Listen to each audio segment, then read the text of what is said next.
आखिर दीवान सिंह बिष्ट जी को हो क्या गया है। मैं बात कर रहा हूं रामनगर उत्तराखंड के नवनिर्वाचित विधायक दीवान सिंह बिष्ट जी की। आखिर उन्हें हो क्या गया है। 5 बार उन्हें टिकट मिला है, तीसरी बार वो चुनाव जीत कर आए हैं और अचानक से उनके तेवर बदल गए। मैं बड़ा हैरान हूं। हाय, मैं रवि के बिंदास बोल में आपका स्वागत है। आगे बढ़ने से पहले एक निवेदन है कि इस चैनल रवि के बिंदास बोल, जो आपका अपना चैनल है, उत्तराखंड की आवाज है, रामनगर के लोगों की आवाज है, उस चैनल को सब्सक्राइब जरूर करें और इस वीडियो को शेयर लाइक जरूर करें। आप जानते हैं कि रामनगर के विधायक दीवान सिंह बिष्ट जी के बारे में कहा जाता था कि वो बड़े ही सौम्य हैं, काम नहीं करवा पाते, ढीले ढाले हैं। और जब हमने रामनगर में चुनावी सर्वे किया था तब भी भाजपाइयों ने ये कहा था कि वह ढीले ढाले, अपने काम नहीं करवा पाते, अधिकारी उनकी सुनते नहीं है, अलाना फलाना दिखाना। लेकिन विधायक बनने के बाद इस बार जिस तरह से वो कार्यशैली उनकी आगे बढ़ रही है, मैं तो हैरान हो गया हूं।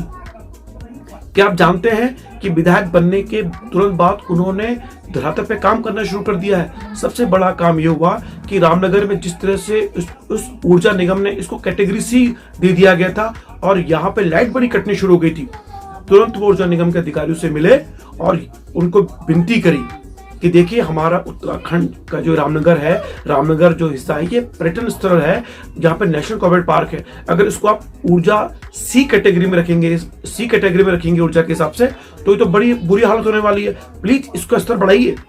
और देखिए, तुरंत इस पे एक्शन हुआ है और रामनगर में जो बिजली कटौती हो रही थी वो कटौती होना बंद हो गई है, पहला काम। दूसरा, जो उन्होंने काम छोड़ दिए थे सड़कों वाले काम, अभी पूर्व मदारा से कानिया की जो रोड बन रही है उस पर औचक उन्होंने निरीक्षण किया है और देखिए काम लगभग कितना तरीके से वो काम करवा रहे हैं। मैं बड़ा हैरान हो गया हूं और सामने जाके वो देख रहे हैं। तीसरा, अभी 1 महीना भी पूरा नहीं हुआ है और उन्होंने मुख्यमंत्री विकास कोष से लगभग 168 गरीब परिवार के लोगों को 17,98,000 यानी लगभग 18 लाख रुपए की धनराशि के चेक वितरित किए हैं। 1 महीना भी नहीं हुआ है। पूरे उत्तराखंड के विधायकों के सामने एक उदाहरण बन गए हैं दीवान सिंह बिष्ट जी। मैं बड़ा हैरान हो गया हूं। आजकल मैं दिल्ली में हूं, नहीं तो उनका इंटरव्यू लेता और रामनगर के लोगों के सवाल उनके सामने रखता। रामनगर के विधायक दीवान सिंह बिष्ट जी, जिन पर सबसे बड़ा सवाल है अस्पताल के मुद्दे पर, बस स्टेशन के मामले में। और बस स्टेशन की मैं बात करूं, जिसे रानीखेत बस अड्डा कहा जाता था, अब उसे नया नाम रामनगर बस डिपो नाम दे दिया गया है और उस पर विद्युत गति से काम चल रहा है। मुझे लगता है कि 2-3 साल के अंदर अंदर ये विराट बस अड्डा बन के तैयार हो जाएगा। इस बात की तस्दीक तो उनके मीडिया प्रभारी नरेंद्र शर्मा जी ने चुनाव से ठीक पहले जो इंटरव्यू लिया था उन्होंने की थी। दरअसल पिछले कार्यकाल में उनके 2 साल तो लॉकडाउन के कारण नष्ट हो गए थे, फिर भी उन्होंने बहुत काम करने की कोशिश की। लेकिन इस नए कार्यकाल में तो जिस विद्युत गति से आगे बढ़ रहे हैं वो हैरानी वाली बात है। ये कहा जाता है कि जितने विधायक होते हैं चुनाव के आखिरी टाइम पे वो काम करते हैं, लेकिन मैं बड़ा हैरान हो गया हूं कि अभी 1 महीना भी नहीं बीता हुआ है सरकार बने हुए और उन्होंने धरातल पे काम करना शुरू कर दिया है। रामनगर विधायक के एक ठीक पीछे तेलीपुरा की रोड जाती है, आगे चिल्किया में मिलती है, वो रोड 10 सालों से खराब थी। मालधम की जो रोड पिरमदार से आगे निकलती है, लगभग जंगल के रास्ते में 3 या 4 किलोमीटर की रोड है, वो बड़ी खराब थी। 2 किलोमीटर या 3 किलोमीटर के आसपास वो बड़ी खराब थी, 10 साल से वो भी लंबित पड़ी थी। और आप जानते हैं, चुनाव के ठीक घोषणा से ठीक पहले उन्होंने उसकी शिलान्यास भी किया और चुनाव के दौरान भी वह काम शुरू हो चुका था। हालांकि मैंने वहां के लोगों से सर्वे में इंटरव्यू लिया, उन्होंने कहा रोड तो बनेगी, शिलान्यास भी हो जाएगा, पर रोड बनेगी नहीं।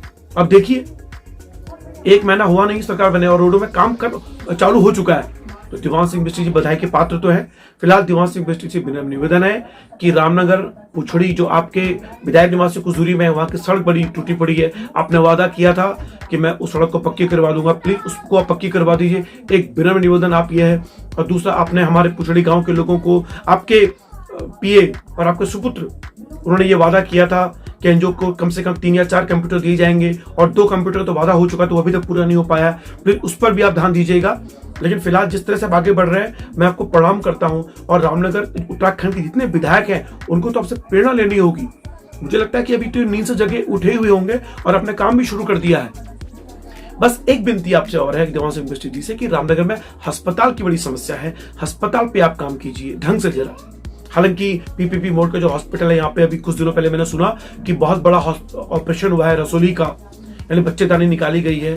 और रामनगर में इस तरह की सर्जरी होना अपने आप में बहुत बड़ी बात है, वो भी पीपीपी बोर्ड में हॉस्पिटल होने पर, जहाँ पे आपको पैसा नहीं खर्च करना है अगर आपके आयुष्मान कार्ड है तो। फिलहाल धीरे धीरे काम हो रहे हैं, लेकिन इतना जरूर है कि जिस तरह से उन्होंने नए तेवर में आए हैं और काम करना शुरू किया अपने मृदुभाषी छवि से, फिलहाल जब मैं रामनगर आऊंगा तो उनका इंटरव्यू जरूर लूंगा और आपके सवाल उनके सामने रखूंगा। फिर भी रामनगर की जनता से ये निवेदन है कि अगर आपके अपने सवाल है तो दीवान सिंह बिष्ट जी के ऑफिस जाके उनसे आप डायरेक्ट पूछ सकते हैं। वो मृदुभाषी है और वो इजिली अवेलेबल है, यानी उत्तराखंड में जितने भी विधायक है उनमें से सबसे ज्यादा मृदुभाषी और आसानी से मिलने वाले विधायक अगर कोई है तो वो दीवान सिंह बिष्ट जी हैं। उनसे जाके मिलिए। ये मत सोचेगा कि उनकी मैं अनावश्यक तारीफ कर रहा हूँ। फिलहाल जहाँ उनकी आलोचना होगी वो भी मैं करने वाला हूँ, लेकिन एक महीने के अंदर जिस तरह से वो कार्य कर रहे हैं उनका मैं मुरीद बन गया हूँ। मुरीद तो मैं पहले से था, लेकिन जिस तरह से वो काम कर रहे हैं, दीवान सिंह बिष्ट जी को बहुत सलाम है। हालांकि इस बार दीवान सिंह बिष्ट जी को मंत्री बनना लगभग तय था, लेकिन उत्तराखंड सरकार की अपने मोनोपोली, अपनी मजबूरियां हैं। दीवान सिंह बिष्ट जी इस बात को समझते हैं। फिलहाल मंत्री बने ना बने इस बात की परवाह किए बिना जिस तरह से वो काम कर रहे हैं, सलाम तो बनता है पूरे उत्तराखंड वालों को। और रामनगर में जो समस्याएं हैं उन समस्याओं के सवाल उनके सामने मैं रखूंगा, उनका इंटरव्यू लेके। फिलहाल इस वीडियो में इतना। अगर चैनल पसंद आए, वीडियो पसंद आए तो शेयर लाइक जरूर करें, इस चैनल को सब्सक्राइब जरूर करें रवि के बिंदास बोल को। और जितनी भी समस्याएं आप लोगों की निश्चित रूप से दीवान सिंह बिष्ट जी के सामने मैं रखूंगा। लेकिन एक महीने के टाइम पे जो उन्होंने काम किया है वास्तव में हैरान हूं। इसलिए तो मैंने कहा कि आखिर हो क्या गया है दीवान सिंह बिष्ट जी को। फिलहाल इतना ही। देखते रहिए रवि के बिंदास बोल।